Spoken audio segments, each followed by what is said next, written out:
Ici on a un cuir de serpent. Si on regarde le cuir de saumon, on est quand même sur un motif assez similaire. C'est sûr, c'est pas pareil, c'est une alternative, mais on garde un motif assez géométrique, assez sympathique, qui peut tout à fait convenir. L'idée du projet Peau de pêche, c'est vraiment d'offrir une alternative à tout ce qui va être cuir exotique, crocodile, serpent. Mais alors ce qui est chouette, c'est de voir ici toutes les sortes de motifs en fonction de l'espèce de poisson qu'on va travailler. On va avoir des motifs complètement différents sur la peau. On a tous entendu ces histoires atroces où on arrache la peau des crocodiles encore vivants pour en faire des sacs. Voilà, moi ça c'est quelque chose que je ne cautionne pas, alors qu'on a une matière première qui est ici, qui est là. Alors c'est sûr, on mange des poissons, on n'en mange pas, de la viande, voilà, chacun a sa position. Mais dans tous les cas, ce déchet il est là, donc autant le revaloriser. Et j'ai choisi de revaloriser des déchets d'entreprises locales, dans un esprit de cohérence aussi au niveau de la pollution. Je travaille avec les truites de la commanderie 7 à Fouron-Saint-Pierre, donc c'est ici à 20 minutes de Liège.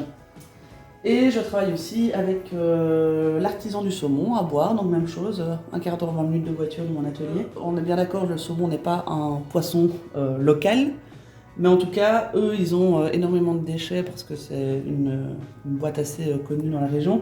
Mais surtout, ils travaillent avec un saumon de qualité qui est un saumon de label rouge. Donc on ne va pas mettre des gros produits chimiques pour les engraisser. Ça n'a rien à voir avec les produits qu'on trouve en grande surface. Je sais que je travaille sur des produits de qualité avec des artisans qui ont des valeurs similaires aux miennes. Alors ici, au niveau de l'écharnage, donc c'est l'action que je suis en train de faire, et l'écaillage, après on va retirer les écailles. Je suis déjà sur une dizaine de minutes par peau. Une fois que les peaux ont vraiment été nettoyées et écaillées, je vais faire mes petites mixtures avec mes tanins.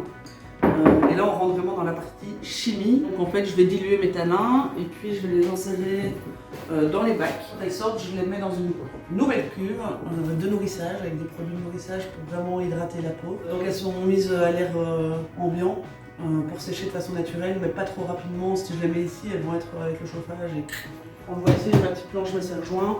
Là, je vais commencer à assouplir les peaux. Donc j'essaye de réduire l'impact environnemental, mais j'essaye aussi de réduire l'impact pour la santé, pour la personne qui va porter le bracelet en cuir, par exemple. Et donc tout ce qui va être coloration, je vais travailler vraiment avec des produits 100% naturels qui viennent de France. Voilà, ici on voit la Garance en feuille de cœur. C'est une couleur assez sympa parce qu'en fonction de la température à laquelle on va la monter ou la descendre, on va avoir des gammes d'orange et de bordeaux complètement différentes.